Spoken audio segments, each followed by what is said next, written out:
감사합니다. 예수의 보혈만을 의지합니다. 예수의 보혈을 우리에게 부어주셨고 예수의 보혈로서 우리가 정결해지기 원합니다. 하나님 아버지, 우리는 아무것도 없습니다. 주님 앞에 또한 무릎 꿇고 주님 앞에 낮아집니다. 주님, 우리를 만나주시고 우리와 함께 해주시고 우리에게 임하여 주시옵소서. 우리 모든 우리 나누님들 다 성령께서 감화감도를 지켜주셔서 주님을 이끄시게 하며 주님을 만나며 믿음으로 주님께 인정받을 수 있도록 도와주셔서 내가 매일 기쁘게 순례를 행하면 주의 팔이 나를 안보하리요. 내가 주의 큰 목을 반듯한 이겨는 주의 영이 함께하리라. 성령이 계시네, 할렐루야 함께하시네. 좁은 길을 걸으며 당장 기뻐하는 것 주의 영이 함께하리라. 전에 잘 빠져서 저는 죄에 빠져서 평안함이 없을 때 예수 십자가의 공로힘으로 그날 안에 엎드려 잠든 평화 얻으면 주의 영이 함께하니라. 성령이 계시네, 할렐루야 함께하시네. 좁은 길을 걸으며 담는 기뻐하는 것 주의 영이 함께하니라. 나와 동행하시고 모든 염려하시니 나는 속죄세와 같이 있구나. 내가 기쁜 마음으로 주의 뜻을 행하면 주의 영이 함께하리라. 성령이 계시네, 할렐루야 함께하시네. 좁은 길을 걸으며 밤낮 기뻐하는 것 주의 영이 함께하리라. 세상 모든 욕망과 나의 모든 정욕은 십자가의 힘이 못을 알았네. 모든 밤이 지나고 무거운 짐 졌으니 주의 영이 함께하리라. 성령이 계시네, 할렐루야 함께하시네. 좁은 길을 걸으며 밤낮 기뻐하는 것 주의 영이 함께하리라. 할렐루야. 내가 동정하나는 눈을 다한 사람 한 사람 어제도 오늘도 늘지 간절히 보호해 주시네. 주여 성령의 사리를 오늘도 내려주소서. 성령의 뜨거운 불길로서 오늘도 충만케 하소서. 성령과 죄악에 물든 맘을 성령의 불길로 태우사 정결케 하소서. 태우소서. 깨끗게 하여 주옵소서. 주여 성령의 사리를 오늘도 내려 주소서. 성령의 뜨거운 불길로서 오늘도 충만케 하소서. 희생의 제물로 돌아가신 어린 양 우리 주 예수여, 구속의 은혜를 해주시사 오늘도 구원해 주소서. 주여 성령의 사리를 오늘도 내려 주소서. 성령의 뜨거운 불길로서 오늘도 충만케 하소서. 주님의 기쁘신 은혜만을 세상에 전하리라. 하늘의 능력과 권세로서 오늘도 입혀주옵소서. 주여 성령의 사리를 오늘도 내려 주소서. 성령의 뜨거운 불길로서 오늘도 충만케 하소서. 아멘. 그 포도주는 예수님의 피를 의미하고 그 기름은 예수님의 물, 예수님의 생명을 의미합니다. 예수님께서 자신의 피와 물을 우리에게 주시면서 우리를 통제하시고 영원한 생명을 주셨어요. 그리고 한 번만 그렇게 베푸신 것이 아니라 우리가 저 하늘나라 들어갈 때까지 끝까지 우리를 책임지시고 끝까지 우리를 보살펴 주시고 이끌어 주십니다. 그게 바로 주님이 우리에게 주시는 은혜입니다. 주님은 절대로 한 번만 은혜 주시고 돌아서지 않고 끝까지 은혜를 주십니다. 우리가 영생에 들어갈 때까지, 내가 포기하지 않는다면 영생에 들어갈 때까지 주님은 우리를 책임지십니다. 그게 바로 은혜입니다. 은혜를 성령을 통해서 우리에게 주십니다.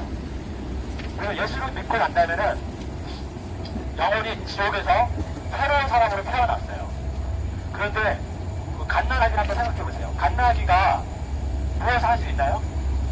우는 거. 갓난아기가 걸어다닐 수가 있나요? 밥을 먹을 수 있나요? 아무것도 할 수가 없죠. 우는 거. 동물의 안목을 보면 가젤이나 사슴이나 얼룩말들은 태어나자마자 뛰어다닙니다.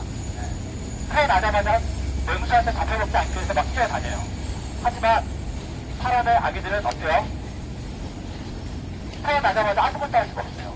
부모가 뭔가 먹여주고 입혀주고 보살펴주지 않는다면 바로 죽어버려요. 그렇게 연약해요. 우리 영혼도 마찬가지. 우리 영혼이 처음에 예수 믿었을 때 그때 모습이 갓난 아기하고 똑같은 거예요. 그대를 보면 마귀가 다시 어흥한 거 잡아먹는 거예요. 그래서 어떻게 해야 될까요? 도와줘야 되겠죠. 보호자가 있어야 돼요. 그 보호자가 성령이에요. 하나님께서 우리를 구원하시고 내버려 두신 것이 아니라 성령을 보내셔서 우리의 보호자가 되게 하시고 우리가 성장할 수 있도록 해주십니다. 그게 바로 은혜입니다. 우리 그 20번 제가 읽을 테니까 여러분들이 그렇게 읽어주시면 답변을 읽어주시면 돼요. 20 성령께서 은혜 주시는 방편은 무엇입니까? 시작. 말씀, 기도, 성례입니다. 네. 하나님께서 성령을 보내주셔가지고 우리를 책임지게 하시는데 은혜를 베푸시는데 먼저 첫 번째는 말씀이에요. 거기 말씀 같이 한번 읽어볼까요? 10강, 170강, 20절 같이 한번 읽어보겠습니다. 시작. 그가 그의 말씀을 보내어 그들을 고치시고 위험한 지경에서 건지시는도다. 네. 하나님이 은혜를 주실 때 어떻게 주실까요? 네, 맞습니다. 안에 돈을 주시는 게 아니에요. 그리고 우리에게 명예를 주시는 게 아니고 당장 필요한 건강을 주시는 것이 아니라 말씀을 주십니다. 우리가 볼 때는 말씀이 뭐가 중요하지? 할지 모르지만 하나님의 말씀은 영이기 때문에 살아있습니다. 그 말씀을 여러분들이 받으면 여러분들이 어떤 위경이 있을지라도 공경이 있을지라도 여러분들을 살립니다. 그게 바로 하나님의 말씀입니다. 하나님의 말씀을 보내주사 우리를 고치신다고 하셨어요. 나의 질병도 고치시고 나의 어려움과 절망을 고치십니다. 그리고 위험한 지경에서 건지신다고 했어요. 어려운 상황에 마귀가 귀신이 여러분들을 잡고 있을지라도 하나님의 말씀이 들어오면 이길 수가 있는 거예요. 말씀이 없기 때문에 여러분들이 마귀와 귀신한테 엉덩이를 거예요. 하나님의 말씀은 살아있습니다. 영입니다. 여러분들은 생명의 길로 인도하시는 것이 하나님의 말씀입니다. 그 말씀으로 여러분들은 살으십니다. 중요한 것은 그 말씀을 하나님은 보내주시는데 순종해야 돼요.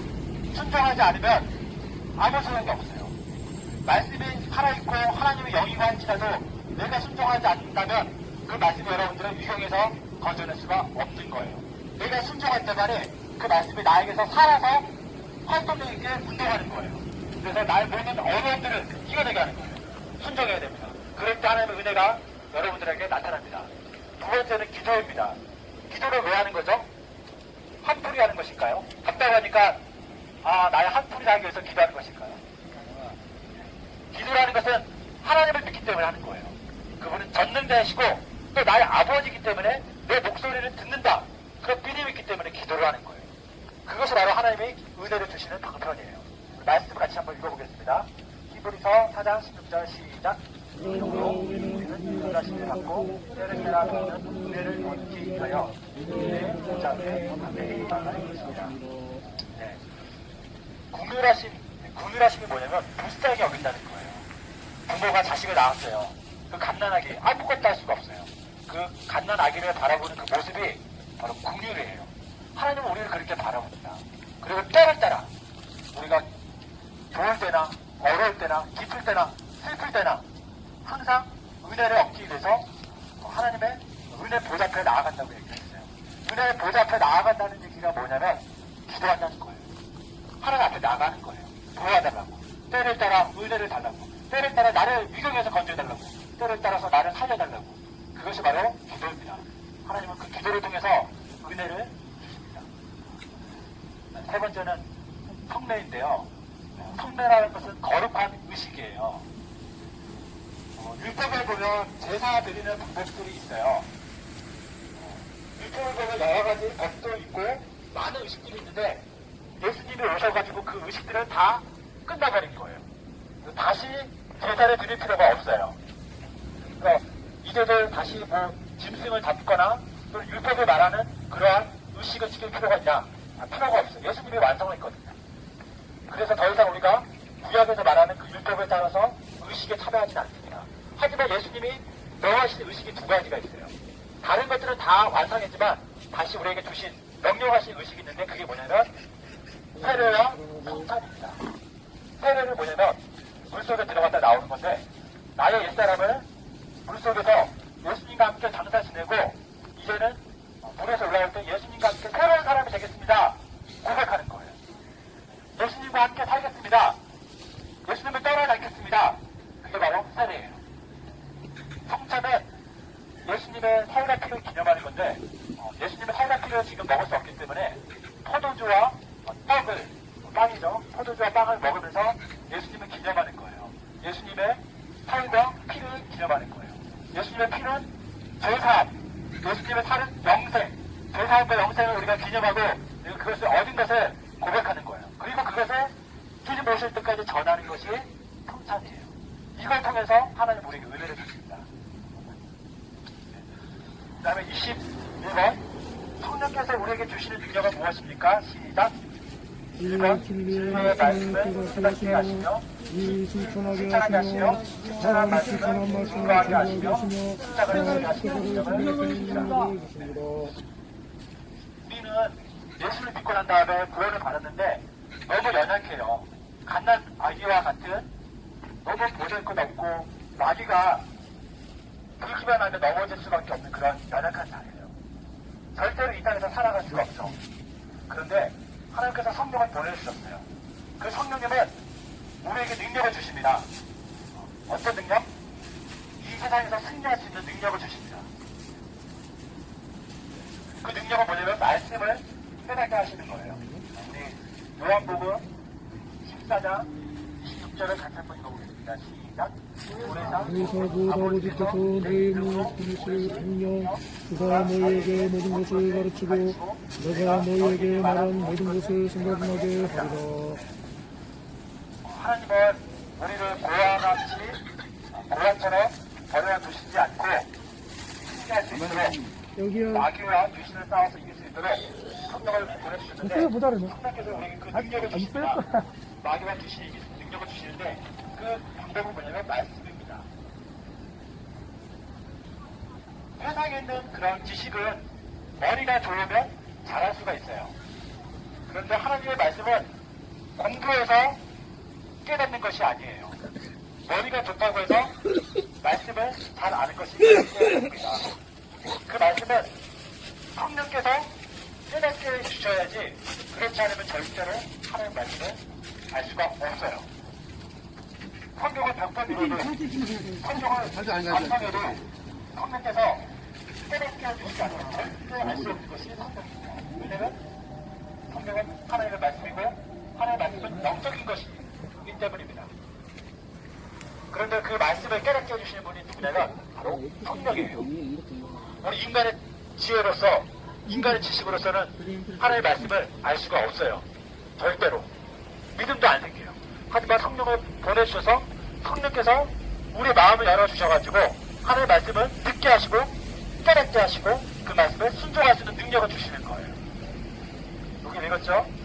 보혜사, 아버지께서 내 이름으로 보내실 성령, 그가 너희에게 모든 것을 가르치고 우리를 가르친다고 했어요. 그리고 너희에게 말한 모든 것을 생각나게 아니라 성령께서 깨닫게 해주시는 거예요. 내가 어떤 위험에 처했어요. 또 죄로 말미암아 마음이 어두워졌어요. 그때 누가 도와줄까요? 성령께서 도와주십니다. 성령께서 말씀을 생각나게 하시고 그렇게 살면 안 돼.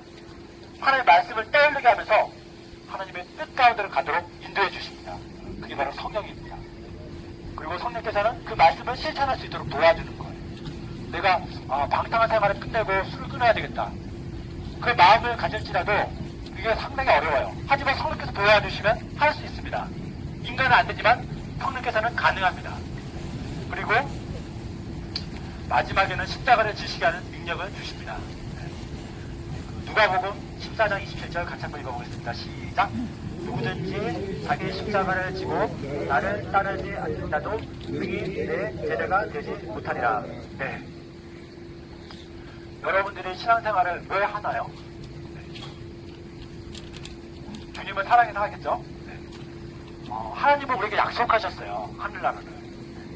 그런데 그 하늘나라가 어떤 자가 들어갈 수 있냐면 예수님과 함께 가는 자만이 들어갈 수가 있어요. 그래서 예수님이 어떻게 하늘나라에 들어가셨죠? 어떻게 들어가셨나요? 십자가를 지시고 가셨죠? 예수님은 십자가를 통과하신 다음에 하늘나라에 들어가신 거예요. 그래서 우리에게도 말씀하십니다. 너희가 내 제자가 되려면 나처럼 너희도 자기 십자가를 지고 가야 된다. 그렇지 않으면 절대로 내 제자가 될 수가 없다라고 말씀합니다. 우리 구원은 지옥에서 죄사함을 받고 얻는 것은 주님의 공로이지만 저 하늘나라에 들어가기 위해서는 예수님과 함께 예수님의 제자가 되어야 돼요. 그러기 위해서는 십자가를 지는 거예요. 그런데 그 십자가가 쉬울까요? 지금은 우리가 십자가는 장식용으로 가지고 다니죠. 우리 미라에도 십자가 모양이죠. 있나요? 여기 십자가 모양이 있죠. 네. 지금은 십자가가 어떤 상징으로서 우리가 가지고 다니지만 옛날에는 십자가 하면 저주의 형틀이에요. 가장 잔혹하고 가장 수치스럽고 생각하기도 싫은 그것이 바로 십자가였어요. 그런데 예수님께서 말합니다. 십자가를 지고 나를 따르지 않으면 절대 내 제자가 될 수가 없다고. 그 얘기는 주님을 따라가는 길이 쉽지 않다는 거예요. 매우 고통스러운 거예요. 하지만 그 길을 따라갈 때 예수님과 함께 저 하늘나라에 올라가는 거예요.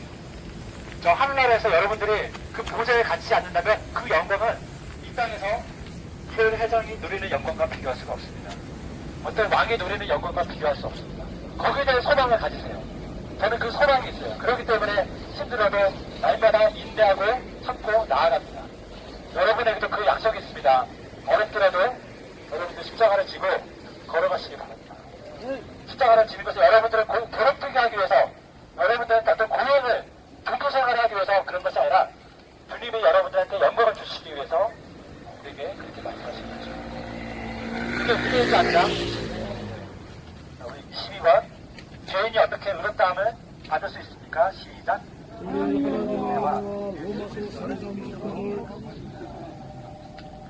우리는 원래 의로운 사람이 아니에요. 원래 죄인이었어요. 그렇지만 하나님께서 우리를 의롭다고 하셨어요. 그것이 가능한 것은 먼저 하나님의 은혜가 있기 때문이에요. 은혜가 뭐죠? 하나님 우리를 불쌍히 여기사 우리 스스로 살 수가 없기 때문에 그분이 자신을 주신 것입니다. 우리의 죄악과 상처와 모든 저주를 그가 담당하신 것이 은혜입니다. 의롭게 되는 첫 번째 이유는 하나님 우리에게 은혜를 주셨기 때문이에요. 그리고 두 번째는 우리가 하나님에 대한 믿음을 가지고 있기 때문이에요. 하나님의 은혜를 주시지 않으면 내가 아무리 믿음이 있어도 의롭게 될 수가 없는 것이고 하나님 우리에게 은혜를 아무리 많이 주실지라도 내가 믿음이 없으면 의롭게 될 수가 없는 거예요. 하나님은 우리한테 은혜를 주시고 우리는 믿음으로써 하나님과 연결이 되고 의롭다 하는 존재가 된 거예요. 할렐루야. 아멘. 로마서 3장 24절 같이 한번 읽어보겠습니다. 시작. 그리스도 예수 안에 있는 성령으로 말미암아 하나님의 은혜로 값없이 의롭다 하심을 얻으려 되었느니라. 아멘. 여러분들 다 믿습니까? 네. 그의 은혜를 믿으시고 그의 공로를 믿는 여러분이 되셔서 하나님의 자녀로서 더 하늘에 넉넉히 들어가는 자가 되시기 바랍니다. 네. 자, 하나님의 뜻은 뭘까요? 아버지 뜻. 저번에 한번 얘기했던 것 같은데요. 우리를 구원하시는 거예요. 우리가 생명을 주시는 것이 바로 아버지의 뜻이에요. 한 영혼 한 영혼 살리는 거. 그게 아버지의 뜻인데 왜 우리를 살릴까요? 그냥 놔두면 되는데 왜 우리를 살릴까요? 그분이 할 일이 너무 없으셔가지고 능력이 많으셔가지고 그냥 심심풀이로 살리실까요? 절대 아니겠죠? 우리를 구원하시는 것이 바로 아버지의 뜻인데 그 목적은 뭐냐면 우리를 살리셔서 하늘나라, 하늘 보좌에 예수와 함께 앉게 하는 것이 바로 아버지의 뜻이에요. 우리 이렇게 정말 쓸데없는 벌거지와 같은 우리들을 더 아름다운 하늘나라의 보좌에 앉도록 해주는 거예요. 하늘나라의 보좌에는 누가 앉아요? 왕만이 앉는 거예요. 어떤 천사나 뛰어난 사람, 능력 있는 사람이 앉는 게 아닙니다. 왕만이 앉을 수가 있는 것이 보좌입니다. 보좌에 앉게 한다는 것이 얼마나 큰 영광이고 얼마나 놀라운 사실인지 이걸 어떻게 형용할 수가 없는 거예요. 생각해보세요. 보좌에 누가 앉게 해주겠습니까? 임금이 있는데 전혀 모르는 노예와 같은 그 사람을 자기 보좌에 앉게 해주겠습니까? 절대 그러지 않겠죠. 그런데 하나님은 우리를 구원하셔가지고 보좌에 앉게 하는 것이 바로 아버지의 뜻이에요. 그래서 예수와 함께하는 우리들이 영원토록 하나님의 영광을 누리며 하나님의 이름을 찬양할 수 있도록 찬양하는 그런 자가 되게 하는 것이 바로 하나님의 아버지의 궁극적인 뜻이에요. 그런데 구원을 받았어요. 하나님 보좌의 왕이 되어야 되는데 왕으로서 자격이 없으면 그 보좌에 앉을 수 있을까요? 어떤 사람이 왕으로 삼았는데 하는 짓이 꼭 3살짜리 어린애처럼 후장이나 들고 그냥 옷도 안 입고 맨날 엉망으로 살면 그게 왕으로서의 그 제대로 된 자격이 있는 거예요? 그러지 않죠. 항상 생각하는 것이 무엇을 먹을 것, 거의 장난감만 가지고 놀고 그러면 어떻게 왕으로서의 그 위신이 있겠어요? 어리석은 거죠. 이 땅에서는 뭐 그래 왕이라 할지라도 뭐 대접을 받을 수 있을지 모르겠지만 저 하늘나라에서는 왕으로서의 자격이 없으면 절대로 그 보좌에 앉을 수가 없습니다. 어떤 사장이 자기 자식을 낳았어요. 그 자식을 낳았는데 그 어린애를 자기가 앉는 그 사장 자리에 앉힐 수 있을까요? 앉힐 수 없겠죠. 자기 자리에 앉히려면 그 자리를 상속시키려면 그 어린 아기를 공부시켜가지고 공부뿐만 아니라 인격도 키우고 사람도 어떻게 다스리는지 그런 것도 가르치고 경영수업도 가르치고 모든 것들을 다 어떤 역량을 갖춘 다음에 그 다음에 그 회사를 물려줘야지 그렇지 않으면 그 회사는 망합니다. 회사를 운영하는 사람이 거의 5살짜리의 그런 생각을 가지고서 운영하면 어떻게 되겠어요? 그래서 아무리 회장이 자기 자식을 사랑할지라도 그 자식을 교육시켜가지고 유학도 보내고 또 훌륭한 사람들, 뛰어난 사람들 붙여가지고 경영수업도 시킨 다음에 자격이 되면 그때 물려주는 거예요. 이게 마찬가지예요. 하나님 여러분들 구원하셨어요.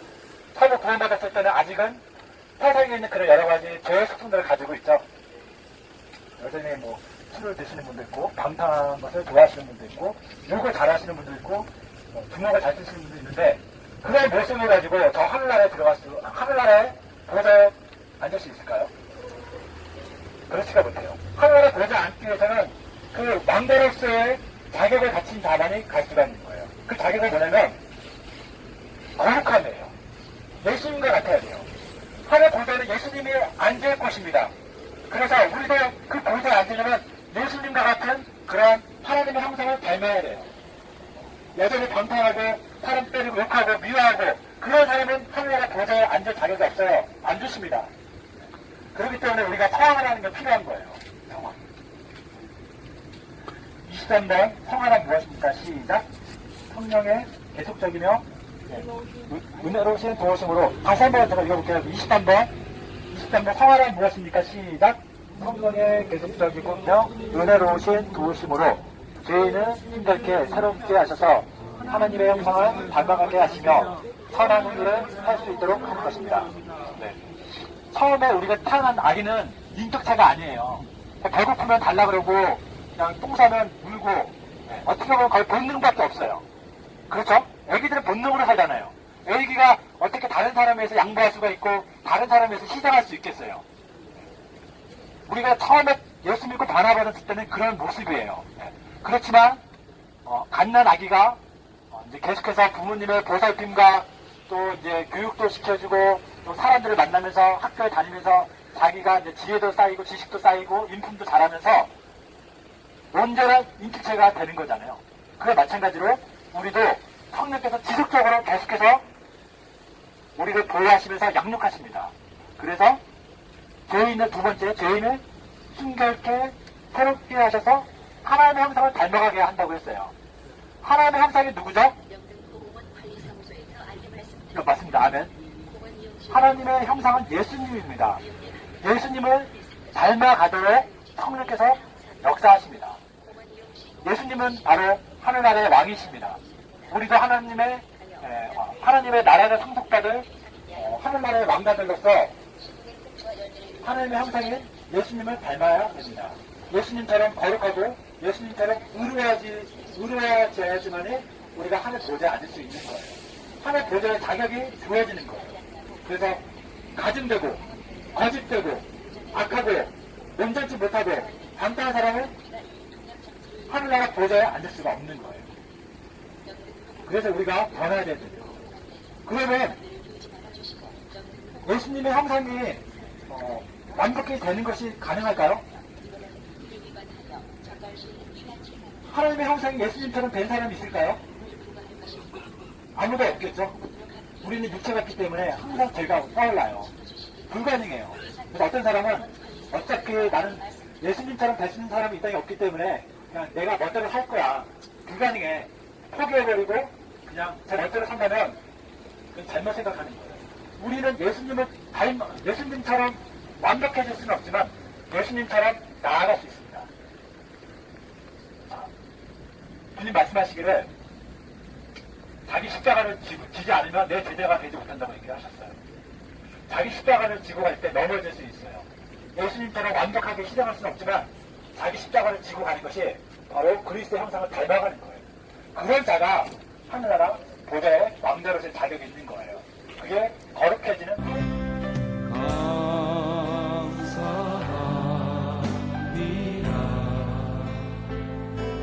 주의